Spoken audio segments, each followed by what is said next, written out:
Good morning, everybody. Now I can hear myself. Can you hear me back in the cheap seats? In the I'm going to escape if this is too boring thing? I get you. It's okay. I understand. I do the same thing. My name, well, oh, I put it on. How forward-thinking of me. My name is Ben Greisler, and how many people here have been to any of my previous speeches, lectures, classes, snooze fests on DNS? Just a couple of you, okay. Well, that's good. So this is going to be new, but I am going to reference some of the things that I've talked about in previous sessions, but I'll give appropriate, full-depth information where needed. To give you a little bit of background on what we're about to do, last year, I presented a session on 10 things you need to know about DNS security. And it seemed to be pretty well received. I was very happy for that, because DNS is kind of the core of us being able to use networks. It gives us the ability to get to places on networks. Now, at the end of that session, I had a little bit of a brainwave, and I thought, hey, how many people here would like to do a hands-on DNS workshop? And I got pretty good response on that. So when I put in this year for a session, I put in for a half-day hands-on workshop, and basically the folks here at Penn State Mac Admin said, can't really fit it in. Thanks, but would you like to do just a regular session? I'm like, of course. So what this is a condensation of what I was planning on doing for the half-day workshop, and just taking basically like two topics, two hands-on things, and giving it a shot. And I'll say right up front that this could go brilliantly, or the demo gods may be unhappy. And either way, though, we're going to see how what we're about to do works. And I think that it will be valuable one way or the other. When I was looking at Schedge, I saw that 70 people had hit the button for this session. I don't think we have 70 in here. But then I realized, because I was planning on just using an Apple Airport as our vector of connection, and I'm like, it can't handle 70 people. But I figured not everybody's going to actually be connected, so we should be okay. All righty. Let me ask this question. How many people here drove to Penn State? Good. Because I live just west Philadelphia, and I was driving here, and I had to take a couple phone calls, and I'm driving, and you just pay attention to Waze, looking for cops and such. I mean, it's a pretty easy trip from here to there. But I knew I was getting close to Happy Valley when I saw this. I mean, hey, it's Happy Valley. That's what you get. Did anybody else see that on their trip up? Maybe I was just imagining it, but I do have the picture. Okay. So what we're going to do as part of this session is do something that you shouldn't do, with the idea that you will understand what other people are trying to do to you. So I'm going to start off with a morality story. And I'll give the story. It seems that maybe it doesn't connect, but you'll see where the connection is. A couple days ago, I needed to stop by Target to pick some stuff up. I drive a full-size pickup truck. I go to pull in a parking spot. I see a lady unloading her cart into the back of a Suburban. She gets done, and I can see this from half a row down, so I'm just going slowly because there weren't that many parking spots. And as I pull up and go to pull in, she finishes emptying it and walks around the other side of her truck and gets in. I'm like, oh, she's going to, maybe she has to put something down. She'll go move the cart, because the cart's right in the parking spot. And as I said, I have a full-size pickup truck. I need every inch there is. So I realized, no, she's going to go drive away. So I was in a bit of a mood.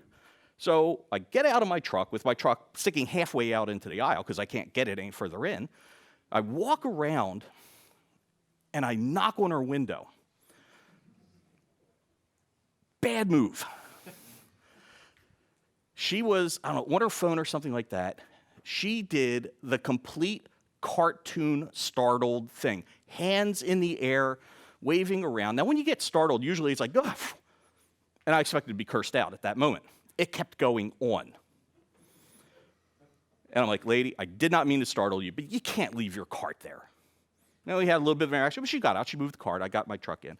And I'm walking in. This is where the morality part comes in. I start breaking out laughing in Target because it was so flat out comedic the way that she got startled. Literally hands in the air, waving around. And then I got sad. I'm like, but that isn't right because I shouldn't gain joy in somebody else's discomfort. So this went back and forth in my head, and I kept breaking out laughing, like in the middle. People must have thought I was nuts. So how does this tie into DNS? Well, there's no technical tie-in. But what it ties into is I had that thought of what I was doing was wrong. Okay? And we're going to be using a tool here that does have its real uses. But most of the time, it is being used for bad. And has anybody here used any man-in-the-middle attack pieces of software? One kind of, well, good, because if I'm doing something wrong, you guys tell me. Because I'll be honest with you, I've never really used that software. I knew it existed, I knew how it worked, I knew the processes involved, but I never sat down to actually try doing it. Now, how many people here got my emails, downloaded Kali Linux, and are going to try to participate? Great. This is good because, I can show you, but it will be, I think, more interesting if we have a lot of people trying to do what we're going to do. So why is this a morality thing? Is because just like me breaking out laughing in Target, when I started working with the tools, I'm like, I want to go on a real network and see what's there. Then I'm like, no, I can't do that. I can't do that. That would be wrong because the people on that network won't know that I am doing this. You've got privacy concerns. You've got other types of legal concerns. But most importantly, just from a personal standpoint, I wouldn't want to do that to somebody else because I certainly wouldn't want them to do that to me. So why am I taking up this much time? Because I want to make you understand as people and as sysadmins that this kind of tool will most likely be used for bad, and you need to understand what you should and shouldn't do with it. All right. Any questions so far? Now, from the structure of this, I'm going to do a little bit more talking, then we're going to get into what we're going to do. But at any point, please interrupt me. If you got a question, if you need a clarification, you just want to add something to it, I'm great with that. I'm very happy. I want you guys to participate with me. I'm not just a look at my slide, look at my slide, look at my slide. I don't want that, okay? So feel free to participate fully. Okay. So DNS, let's just go through 30 seconds of what DNS is. So what is the purpose of DNS? What do we use DNS for? Internet phone book. What else can it do? What's that? Resolves IP. So what does that mean? That means that if I go to try to find something, I have a process that will go through and find how I get to, I always forget how many things we have here. It'll allow us to get to our goal. Now, that we use this not just on the internet, where else do we use this? In our own internal networks, right? Find servers, find printers, find routers, all sorts of stuff. NTP servers. All the stuff that we need to make our systems work. So it really is the core, because trying to tell somebody, hey, you need to go to 17.x.x.x.x will probably be a big fail. Tell them to go to apple.com, that they can remember. Go to file server 1, I can remember that, versus 10.13. Blah, blah, blah, blah, blah. All right, so let's talk about problems that we have in DNS. This is kind of the review portion. And this was a slide left over from last year. So what do we have here? We've got loss of domain control, which was somebody forgot to pay the bill for your domain. And then somebody was able to swoop in and grab it. Or just you forget about it. Like I own a number of domains, and I had to make sure that I set it up for auto renew, because it was the only way that I was going to keep control out of all of them. Oops, sorry. There we go. Humans. We all make mistakes, and this falls under many, many categories. Wrong information put into the right place, right information put into the wrong place, people misconfiguring hardware, software, just lots of different things. Using your DNS server against you. We'll talk about that in a little bit. DNS spoofing, which is where we're really going to spend our time, and then simply denial of service. And we'll talk about that as a tool also as we go through.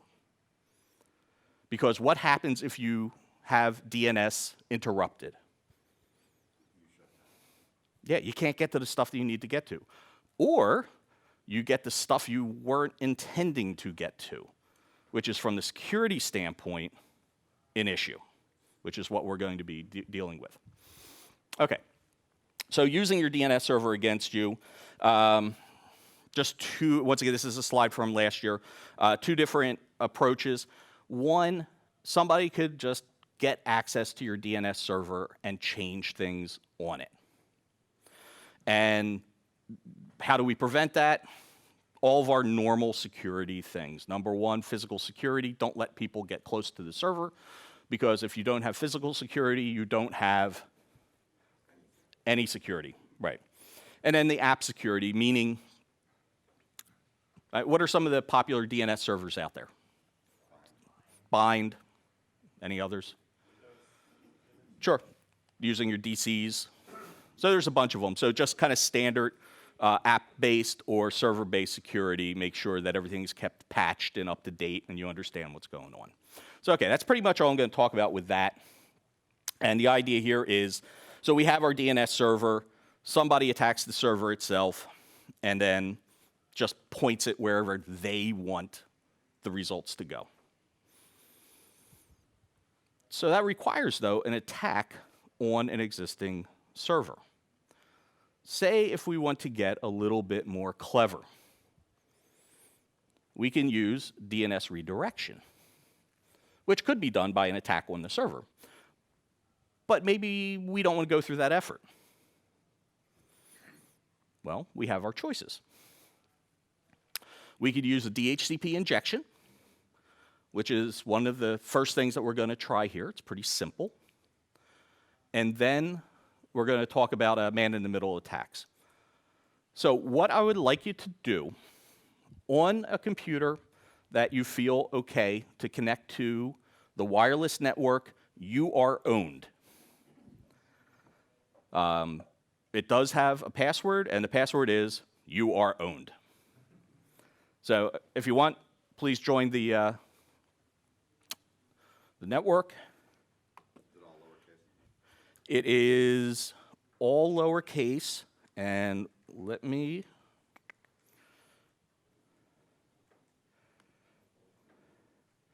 change the screen here so we can see built-in, mirror built-in. And I'm going to go and, okay. So who has joined You Are Owned?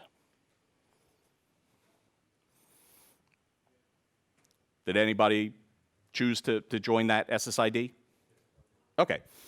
Take a look and tell me what DHCP server it is reporting. The password won't accept it. It's too short. Oh, exclamation, sorry. So what is it? It's You Are Owned, exclamation point. You are. My apologies. You know, I meant to actually put a slide in with that in there.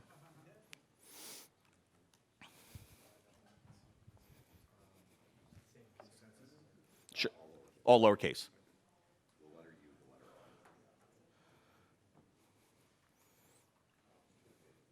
Yeah, and it's the letter U, Yeah, I really should have put a slide in.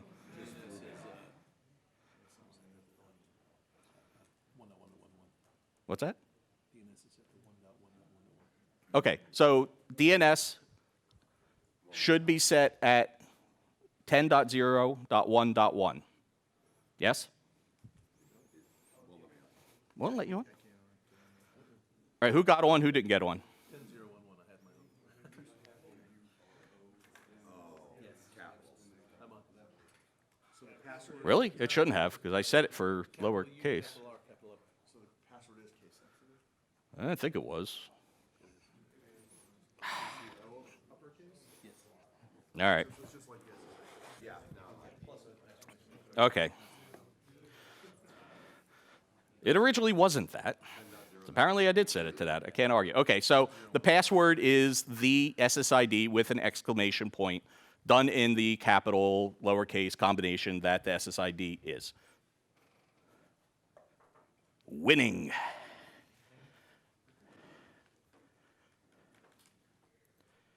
Okay. Has that been more successful for people now? Okay, now go in and take a look what your DNS server is set at. Okay, so what I'm going to do is I'm going to walk into the hotel lobby, I'm going to walk into Starbucks, I'm going to walk into wherever, and I'm going to join that network, and I'm going to have my own little DHCP server going on. And I've already looked, I've seen what the IP range is, and then I'm just going to plop it in and turn it on. And then go through and renew your DHCP address. If you're running Mac OS, you can actually just hit the button in the DNS, or excuse me, in the TCP IP, or you can deactivate that port and then reactivate it. And then go take a look at what your DNS is set at. You're still .1. Still 1. 4.1. The DNS, not the IP. Oh, manual. Okay. Yeah, this needs to have all, as your average person would be. So what happened here is, for most of you, when you went to renew in DHCP, once you've grabbed an address, when you go to renew, it's going to try to talk to the same DHCP server and grab it. But if you were to do a complete either restart or just joined a new network, it doesn't know. So what we end up with is, let me switch back to this, and there's a really, really nice explanation here. What happens when we've got two DHCP servers? Now, if you keep going through and renewing, eventually some of you are going to get an IP address. Now, I separated the two ranges that this Apple Airport is giving out, and I've got a little Mac Mini up here running a server app, and there are two different ranges within the same network of IP addresses. So if you've got .100 through 149, it's coming from one of them, and if it's 150 on up, it's coming from the other. But your DNS that's being provided by DHCP is going to be a different DNS server. So you're still on the network, you're still getting the right router, but you're going to be pointed at a different DNS server. And what's the danger to that? You're not going where you expect. That's pretty simple, pretty straightforward. Has anybody run into a situation where you ended up with two DHCP servers on your network unintentionally? Okay, what was the situation? What caused that? Students plugging routers into the door. There you go.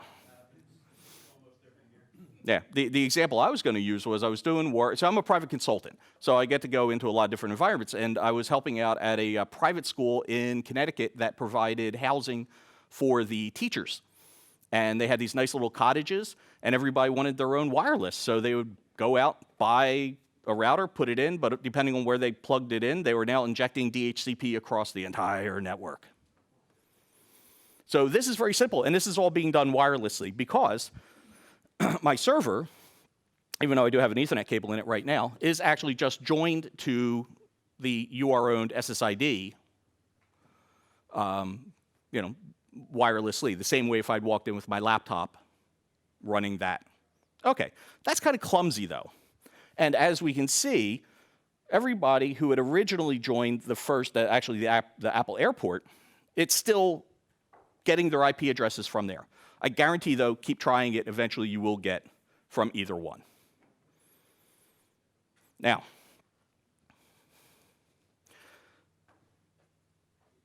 plus side, very simple to do. Negative side, clumsy, and no guarantee that it's going to work. Let's talk about DHCP for just a second and why DHCP, not so much now, but there was something that Apple had as an option on their OSs that made the idea of a rogue DHCP server terrifying. Well, that made it easy to do, except that you'd actually have to go in and know what plist to mess around with to make this happen. Does anybody know something that Apple did, which on the surface was, oh, that makes my life a lot easier as an administrator trying to get my client computers to talk to my open directory? This is going back. I'm old, so there's that. No, not Bonjour. Okay, so DHCP options. What are DHCP options? Anybody had to use them besides what's normally contained? For voice over IP. Basically, along with the DHCP, you can give additional information. So Apple had, for a while, the ability to automatically bind to an OD directory via a DHCP option. There was a checkbox for it. So if you really wanted to be clever, you could have basically, yeah, you can see where that's going. That disappeared without much discussion. Probably as soon as somebody went, "You did what?" So, yeah, so DHCP, there's certain things, we all know DHCP, we all use DHCP, but it's really interesting what else you can do with it that we don't typically do. Okay, so actually I did give you the clue right up there, but unless you knew that was built into Mac OS, that would have meant nothing to you. So, okay, so these are the ranges that I had set. And has anybody kept trying to renew to try to get did anybody actually get the other? Okay, that's interesting. So how do we, well, if you're renewing it, it should, or if you completely disconnect and then reconnect again. Okay. What's that? Exactly. So it depends on which DHCP server reacts fastest. And you couldn't really read everything that was in that slide that had the, the two DHCP servers on it. That's basically what it said. So that brings up the conversation, well, how do I get my DHCP server to be the important one?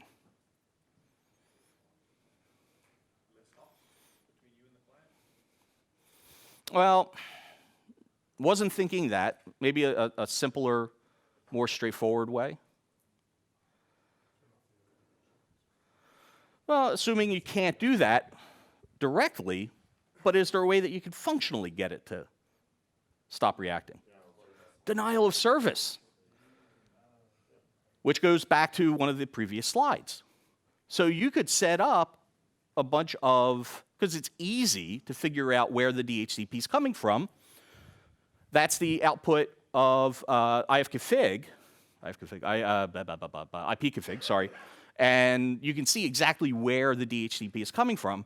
So I can just ping the hell out of that address. Now, that might have a danger because that danger may also be the router. So I may just load down the router and make everything kind of useless, but depending on what I'm trying to get, that may help me also, but everything depends. So once again, you think about this stuff, all of this is possible walking into a network with a laptop. There's no magic here. We use how these pieces work against themselves.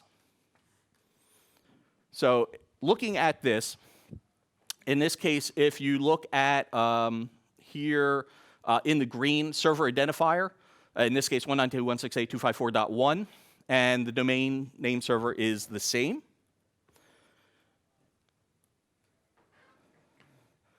And now we have the DHCP server is .10, not .1, and my DNS is also .10. When I originally did these slides, I was using a different range. Otherwise, it all would have matched what we're doing here. So I can see where it's coming from, and I see where I'm going. And probably at some point, if you kept trying, the DHCP server will kick in. Wonderful. Now, like I said, kind of clumsy, not very directed. So what can we do? All right. I want to get smarter with my attacks. So I want to do a man-in-the-middle attack. So what is a man-in-the-middle attack? Has anybody here ever had to deal either in their environment with a man-in-the-middle attack or tried to set one up yourself? Okay. So man-in-the-middle attack. I'll go back to this slide if we need the information later, but let's just talk about basically what we're doing here. Rather than trying to attack the network infrastructure, we're simply going to try to attack the user themselves because they probably have the information that we want. Now, when I say user, it could be literally a person on the network, or maybe it is a server on the network, or some other computer device, whatever it is. I mean, even printers nowadays. Somebody was just telling me they were having problems where somebody figured out how to attack their printers to make them miners. And they were burning out printers. Because there was, like on computers, we got big fans and big heat sinks and everything, but a printer, what? It does a little bit of raster processing and pumps out a thing. And they were overheating the controllers in them. I gotta remember who it was who did that. Okay. So let me go back here. All right. So if you've got Kali Linux, fire up your VM. Make sure that you're in bridged mode for the network. I'll give you guys a couple minutes to do that. And then what I'm going to do is bring up my VM.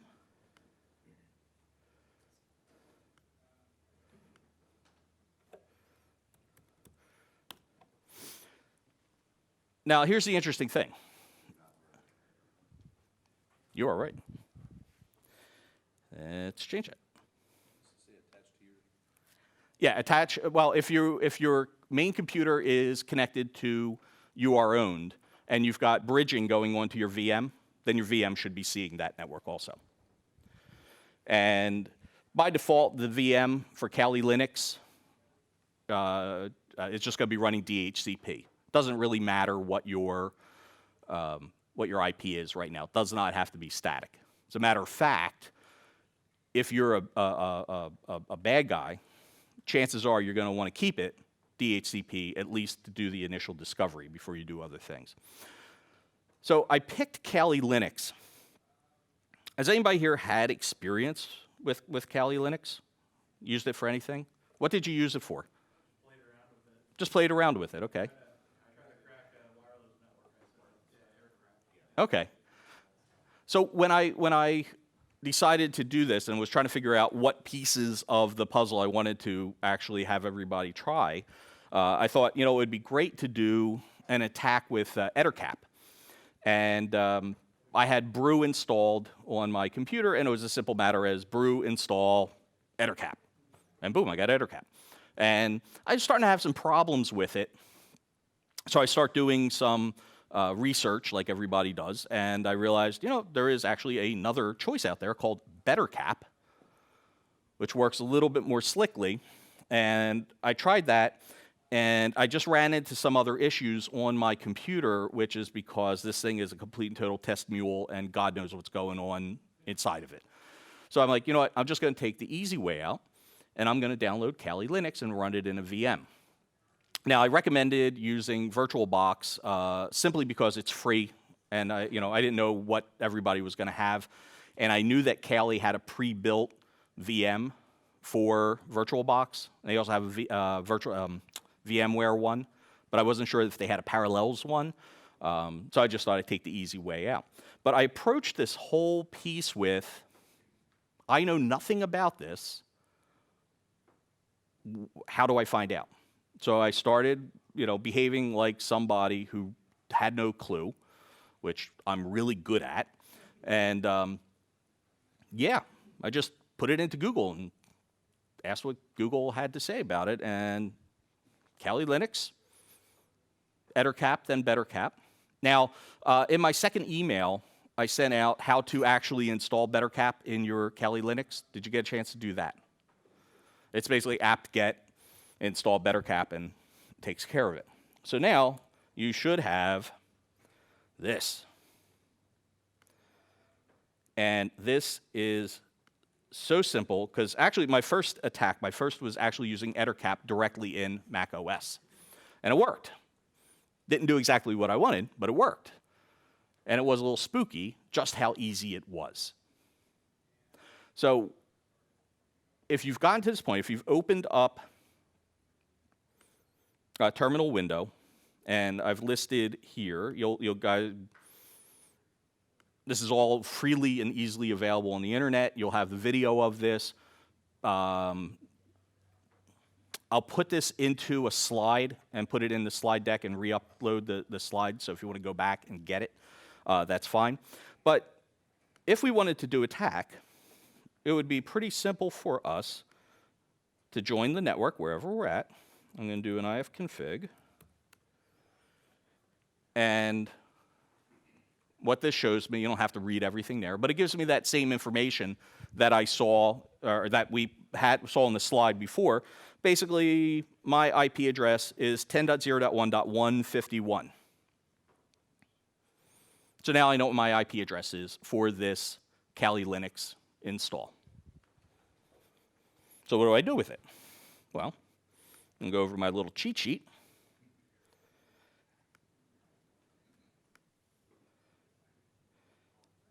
And I'm just going to type in sudo BetterCap.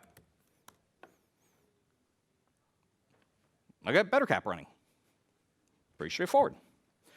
I can now do things like I have to go and put in some information. Not into my notes, thank you very much. Set DNS spoof dot address, and that is going to be my address. Now, technically, I don't need to put this in. I'm just doing it to demonstrate. By default, BetterCap will pick its own interface address to be this address. So 10.0.1.151, because that's what it told me it is. Great. Now, anything that I do, if I'm going to be passing traffic, it's going to be coming to itself using that 151. Next thing I'm going to do, and this is where it gets interesting, set dns.spoof.domains. Because I don't necessarily want to get all the traffic coming through me. Maybe I'm just interested in collecting passwords. Maybe I'm just interested in one particular user. Maybe whatever. And chances are they're going to be using something. I'm just using, in this case, msn.com. Could be google.com. Could be facebook.com. Could be Slack. Could be whatever. So I set that. Now, this part here, DNS spoof dot all true. And what does that mean? That means look at the entire network and grab the information from anybody on the network. I can narrow that down.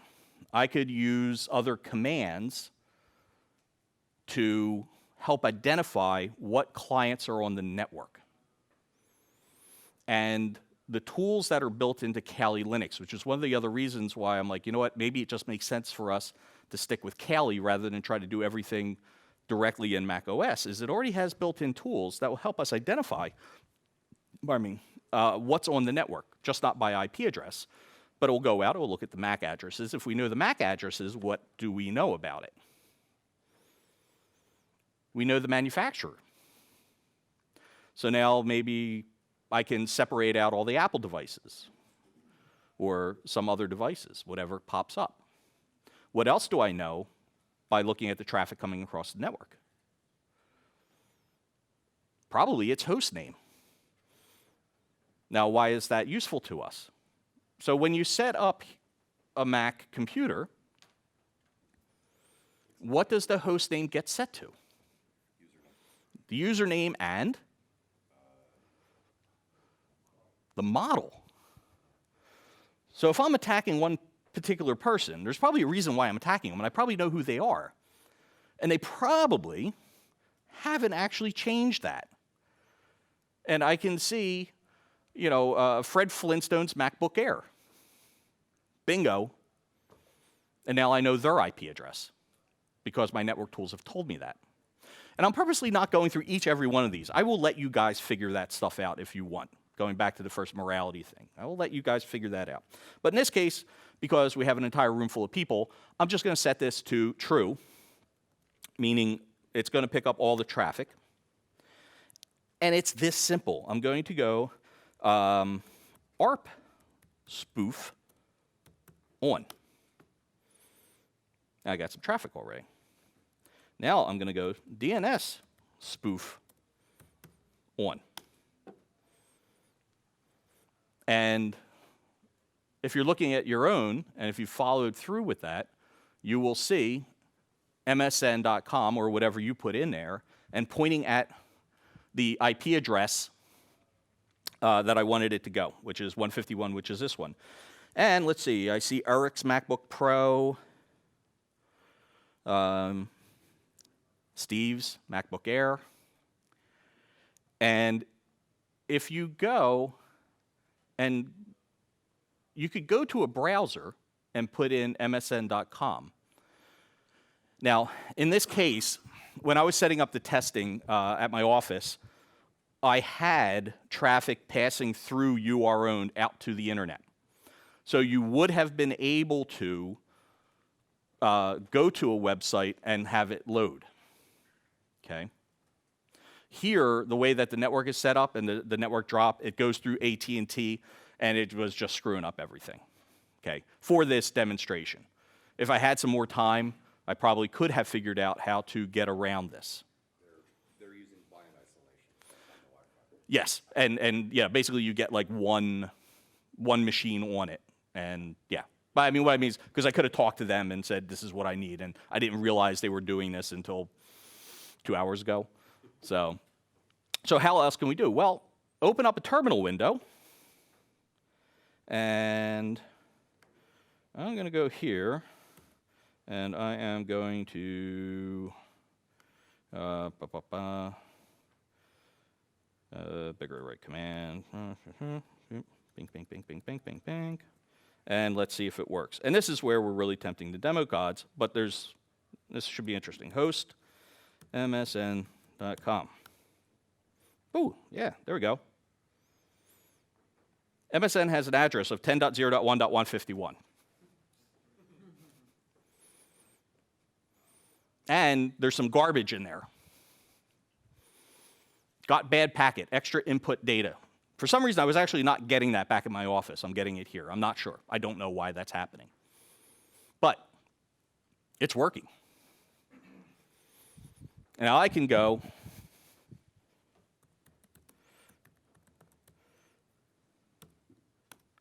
host apple.com and oh, that's right. Yeah. So the reason why that broke was I'm not actually getting out to the internet to actually have DNS resolution on it. Good pickup. But if I was, I would see apple.com. It would probably go through a few redirects. It would probably be an Akamai address. And I'd see that. So what we've seen is, and how many people, did anybody try this? Is anybody else able to get this to work for whatever combination you did? Go and play with this, but do it on an isolated network. Now, what I can't demo, because I'm not getting out to the outside world, is when I tried this before, it wasn't working for me. I didn't think it was working for me. And I was getting a little confused, and just out of frustration, I just kept hitting, the up key to redo host msn.com. And then every once in a while, it would give me my spoofed address. I'm like, of course. So what's of course? What's of course is that we have to look at how TCP/IP works. This is not a guaranteed attack. Why? Well, so when the client device is reaching out to a DNS server, and a DNS lookup is going to be triggered when? Give me some examples. Anytime you need to resolve, with emphasis on any. That means, so I did a host lookup. Well, that's a direct, give me the answer. But it could have been, for a while, I was using Yahoo as my test domain. And, actually, hold on one second, because that's getting annoying. And I was getting a lot of hits. And I'm like, because I had it in a window, browser window. Come on.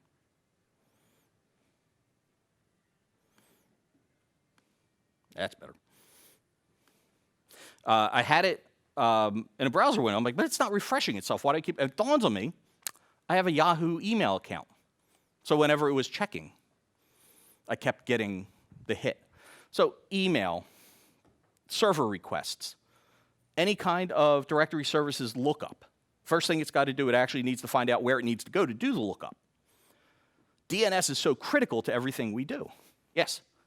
So that would also apply anytime you're on a website that doesn't have the embedded hat. Sure, depending on how they wrote the website. So the question or comment was, sure, a website that automatically refreshes itself or is constantly looking for new information, depending on how the code is written, it could be doing a new lookup, or maybe it's already opened up a socket. But you know what? Chances are, every once in a while, it's still going to check to make sure that it is, in fact, connected.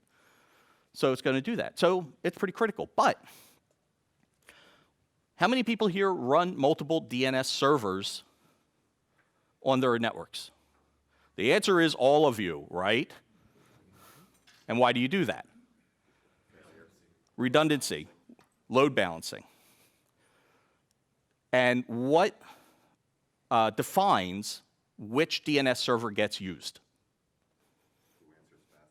Yeah, typically it is the first device, or first DNS server that responds.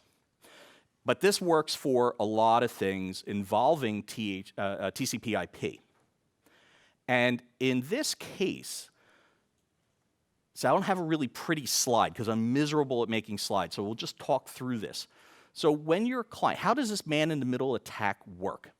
Well, it works because when I'm on my computer and I want to reach out and go someplace, If it's not on the same network, I've got to go through the router. So it's got to reach out to the router.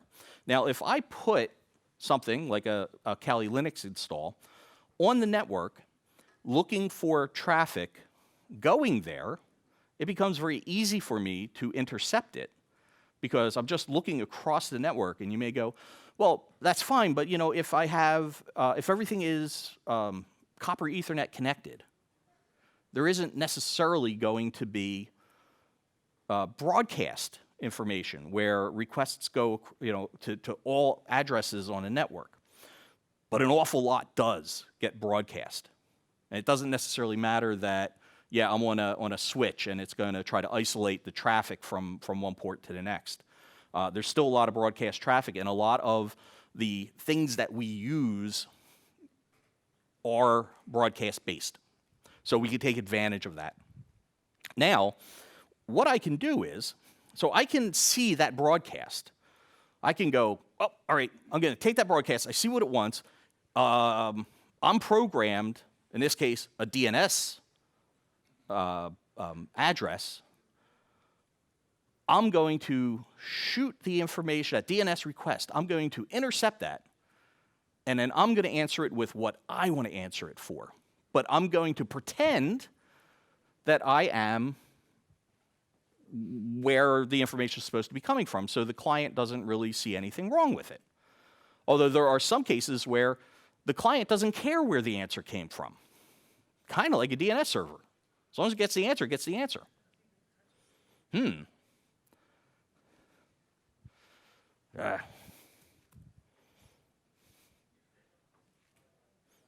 right. You all saw me turn that off, didn't you?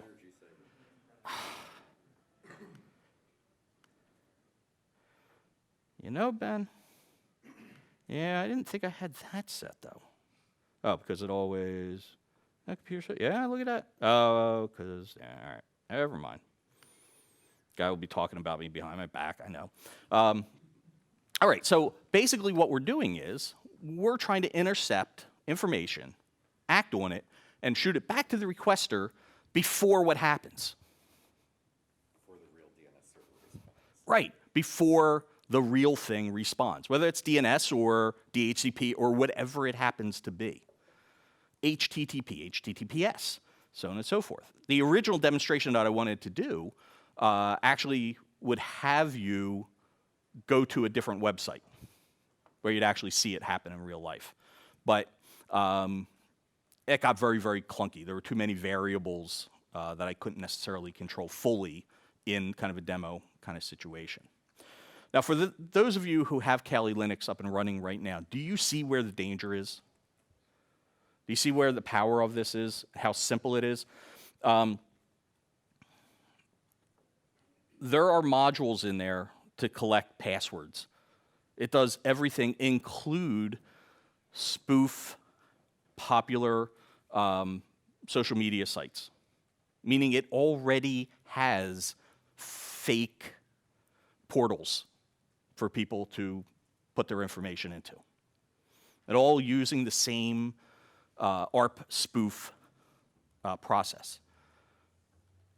Because without going into a whole lesson on TCP/IP and how ARP works in there, basically that ARP is used to help identify the various pieces on the network, the pieces of hardware, who they are, where they want to go, so on and so forth. So that in itself could be a whole session. I'll just leave that for your own time to take a look if you're not already familiar with that. And yeah, it's kind of neat. I wish that I was connected to the outside world because it does make this demo a hell of a lot more interesting. Go into your own environment, set up your own network, and try this again. And what you'll see is how it may respond primarily with your information or the outside, or it might be the other way around. So once again, let's say, you know what, I'm a bad actor. I really, really, really want to get the information on that person's computer. I've been able to identify them. I've been able to figure out, who they are, where they're at.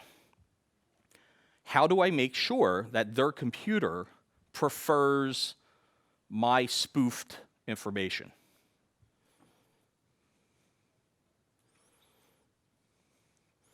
Same kind of attack that we might do with the DHCP. We could use a DDoS.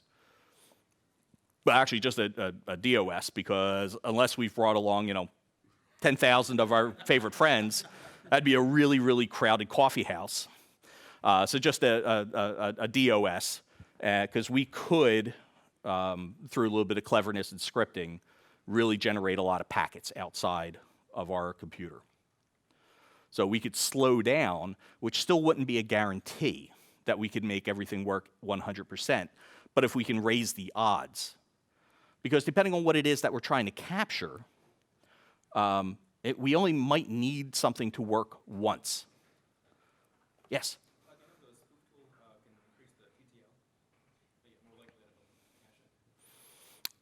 Pretty much everything is adjustable, which once again is kind of scary. But that's what the tools are designed to do.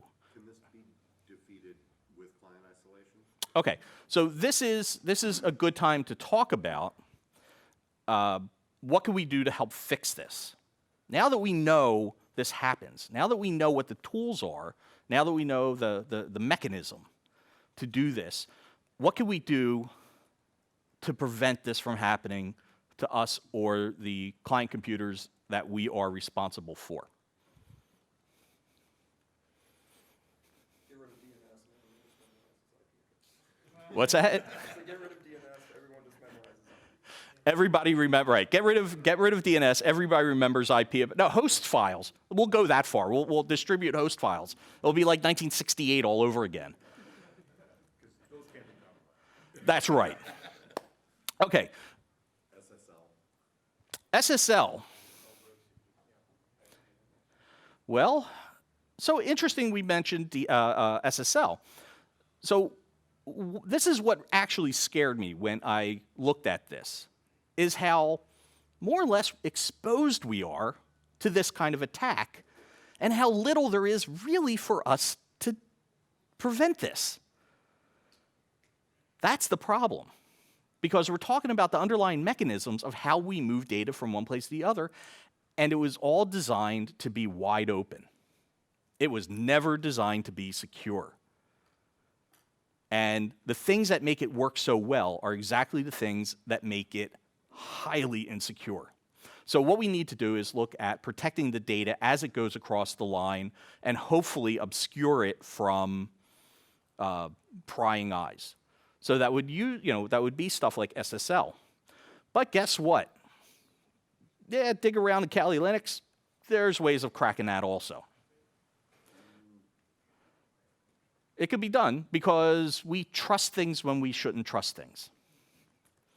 How many people here, and I will know if you're lying, how many people here have got that little pop-up to say there's something wrong with this certificate and you just went, yeah, go. Pfft. If we're doing that, our users absolutely are doing that.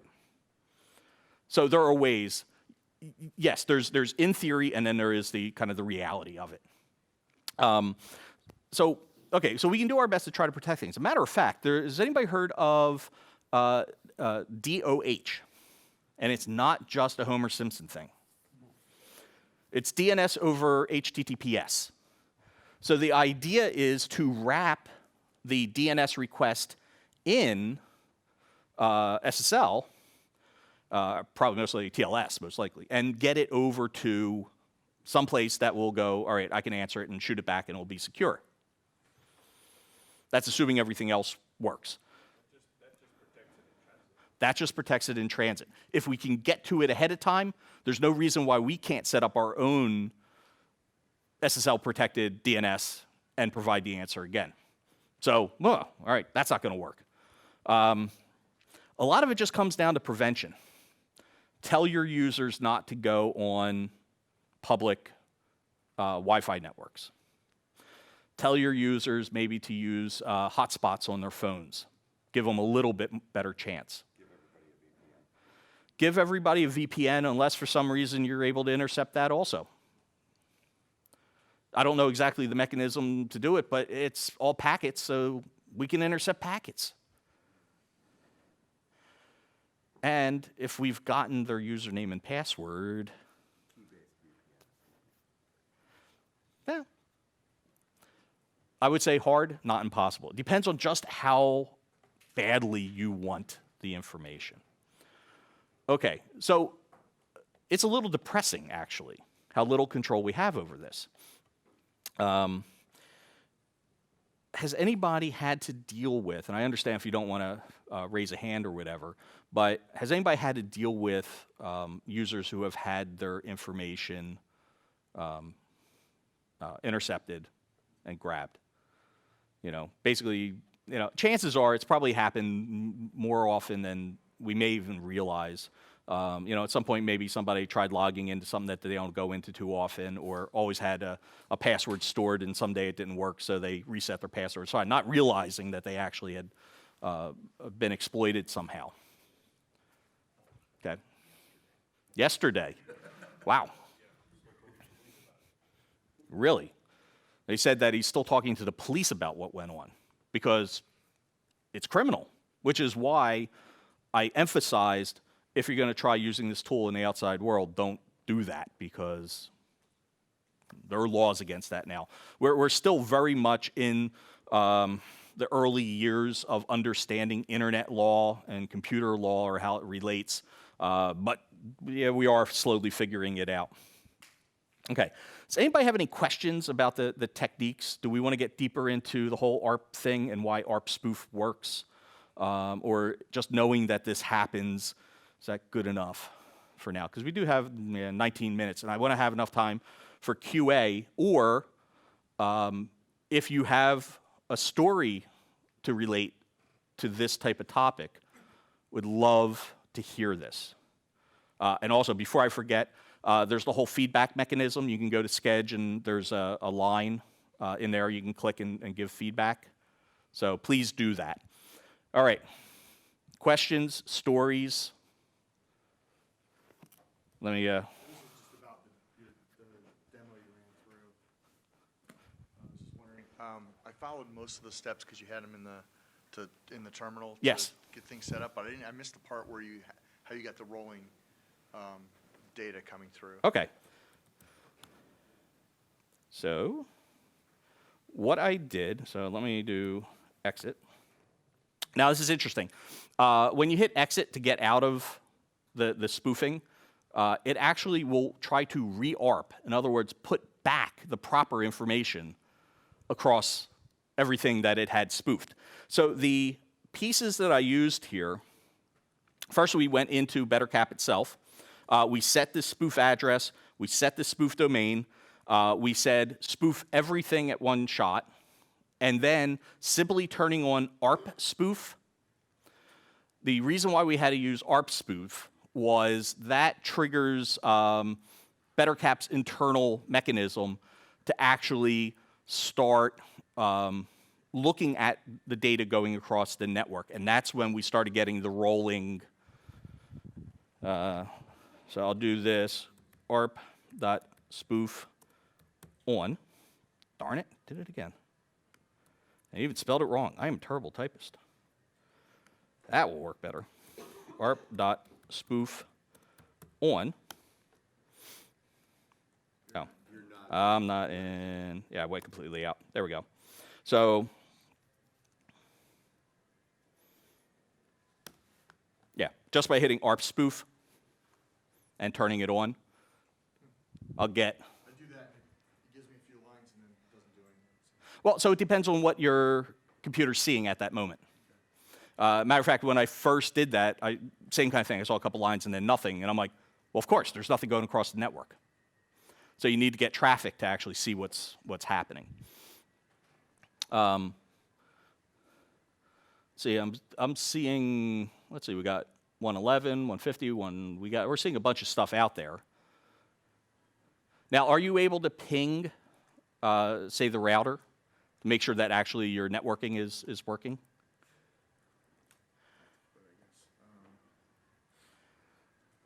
Well, I don't want to troubleshoot. No, that's fine. And I'm more than happy. Catch me after the class or whenever. I'm more than happy to work through it with anybody.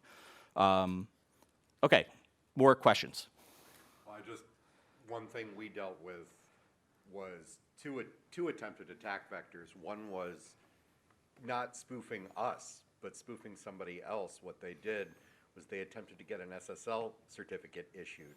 Okay. By spoofing a text record to the SSL company. Wow. To validate their ownership of a domain that belonged to us. That's pretty clever. And then, in the same vein, a spammer trying to get phishing emails in spoofed an SPF record for another domain sending to us Okay. so that they bypassed The email checking and security. all of the security because Wow. they managed to find one of our whitelisted domains. Wow. That's you gotta admit, sometimes this stuff is pretty clever. Yeah. Figured it out. I wasn't bridging the network. I was an admin. Ah, So okay. Yeah, that will do it. how it works. Because then you'd end up double NAT. Yeah, just lots of issues there. So that reminded me of all right. So one of the things that I wanted to check was, other than things like penetration testing and just maybe there's some reason I need to take a look at data on my network, are there legitimate uses for ARP spoofing? Okay. Actually, let's throw the catch box over there.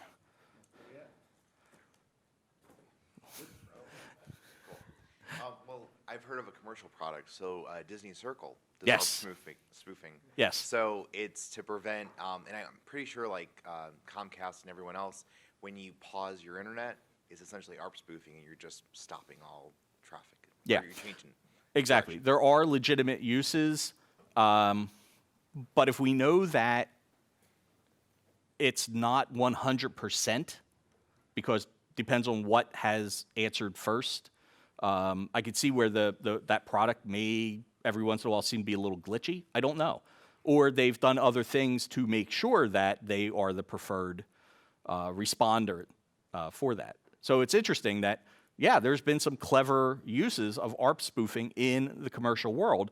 I also saw some reference, and I couldn't get more detail on it, but I saw a reference to a backup software program that, for redundancy, if rather than just rely on DNS, if something happened to the primary backup server, it would ARP spoof a second backup server. So clients didn't have to deal with any configuration whatsoever. But it was based on a comment that I saw within a thread about these kinds of attacks, and they never really went into exactly who the product was from, but it was a legitimate usage.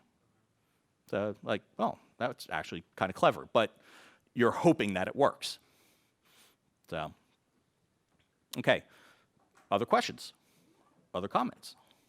Could you block, I know I don't have the catch box, but can you block internal spoofing attempts by, at the switch level, just saying all frames with DNS port go to these two ports on the switch? Okay, so what he asked was, well, can we use other techniques like through programming on our switches or other networking gear to recognize these attacks and negate them? And the answer is yes.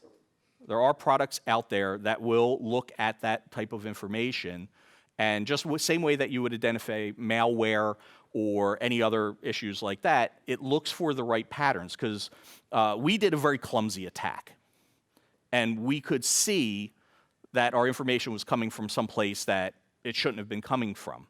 So we could, if we had a powerful enough network and networking gear, maybe something like a Cisco Umbrella or something along those lines, could be told, listen, look for these behaviors and nip it in the bud. Once again, though, now we're talking about a network that's under our control. And yeah, we need to consider that. And we should, when we're putting together these networks, know that this might be a possibility. But we're really not going to have any control whatsoever on a public Wi-Fi network. So if we're talking about how do we deal with people's information, what do we do about that? And now that might, the answer to that may simply be user education. You know, set up some standards. Okay, maybe your computer, but you're accessing data this way. Maybe it's using tools that totally isolate the data from the presentation on the computer so it never actually lives on the computer. There's lots of ways of doing data safety. So there are some choices there. Okay. Other questions? We're down to about 10 minutes. Yes, sir. Where's the...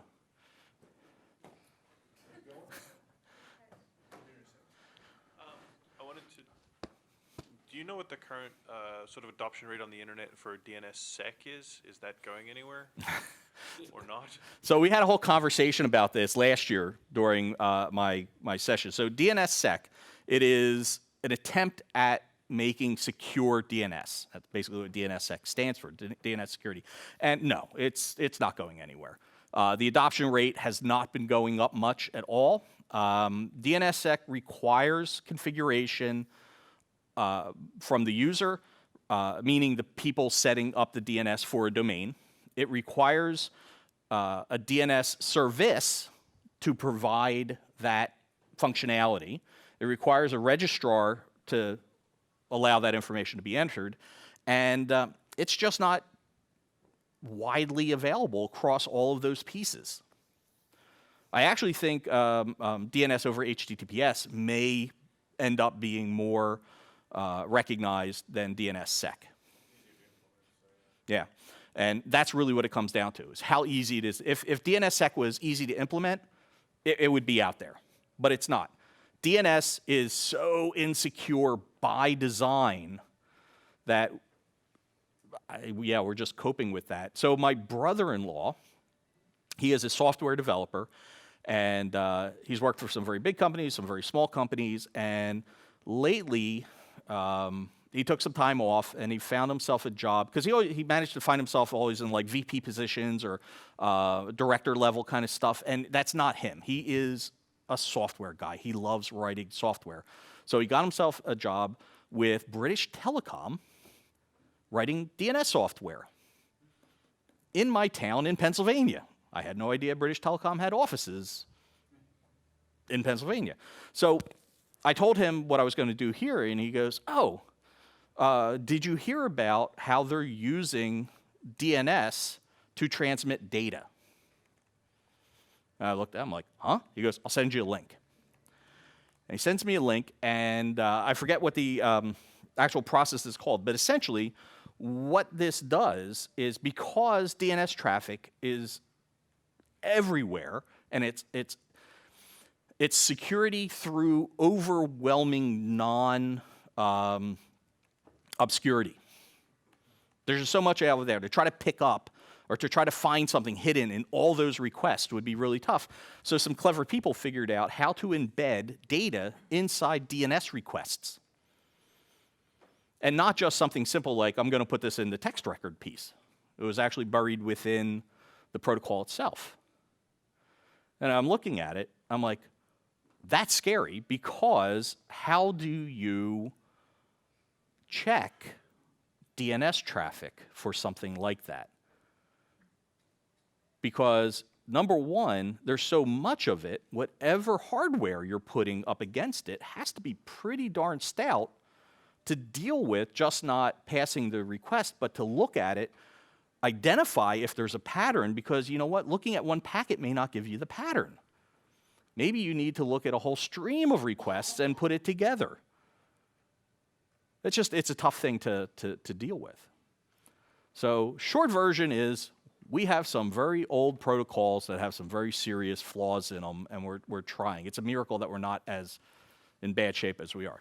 Question here. So, on that note, just because it's incredibly interesting, so could you then, in theory, just embed pieces of your attack over the course of months or even Absolutely. just through various DNS records? Absolutely. Yes. That'd be called playing the long game. And you absolutely guaranteed. I mean, not necessarily talking about DNS security here, but let's say you were in some other country and you wanted to have a nuclear program, and you had computers controlling, say, your centrifuges. Are you going to connect those to the internet? No. So let's say you really, really, really want to attack those because you don't want them to have that. But it's not connected to the internet. How do you get to them? Upgrades. Are there other ways? Which works surprisingly well. So what he said was, go out to the parking lot and drop a bunch of thumb drives out there, and that's actually a proven vector. That is an absolutely 100% works proven vector. But so the computers are air-gapped, but some really clever people have figured out how to get information from air-gapped computers. There's just some really cool stuff out there. Changes in fan speed. The RF coming off of the device. And this goes to what you were saying. What made me think about it is the bit rates for that are so minuscule, but if all you have is time, it's effective. Because an attack like that, that's not going to take seconds, hours, maybe even weeks. That may take a year. But you know what? That means you haven't had to actually send any warm bodies to do something. So I know we got away a little bit from the actual topic, but it's all security. And that's what we're really talking about ultimately is the man-in-the-middle attacks for DNS is just one way of using the flaws of TCP/IP, of DNS, of DHCP to give people information we want them to have. So it's pretty fascinating. Just a couple more minutes. Any more questions? Is IPv6 going to change it? Will IPv6 change it? I don't know that there's really any more inherent security in IPv6 over IPv4.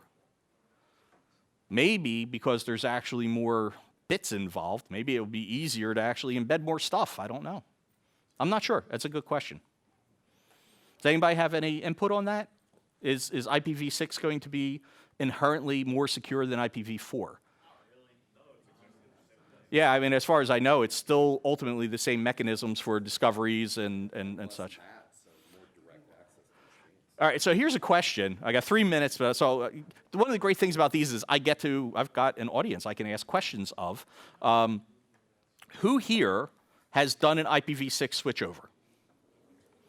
Are all your clients using IPv6? Okay, so you're still using maybe an IPv6, IPv4 tunnel? Okay, so who here is planning eventually to go to IPv6 within their networks? Okay, what's that? Let's say mostly IPv6 within your own network. I think that's probably going to happen over a period of time. But here's the interesting part. Are you going to do what everybody says you can do and just forget about things like routers? Because you don't have to separate out your network now. I don't know a single admin who would dare do that because you still want to isolate your stuff. Even though everybody will have a unique IP address, you're still going to want to have mine versus everybody else. Yeah, you're still going to firewall it off and such. So, all right. Well, I'm going to be around rest of today, tomorrow. If you have questions, feel free. Please fill out the questionnaire thing and responses and such. That helps me understand what worked, what didn't work, so I can make it better for next year. And I really, really appreciate your time coming out. And I didn't hear any snoring, so that's good. Thank you. Have a great day.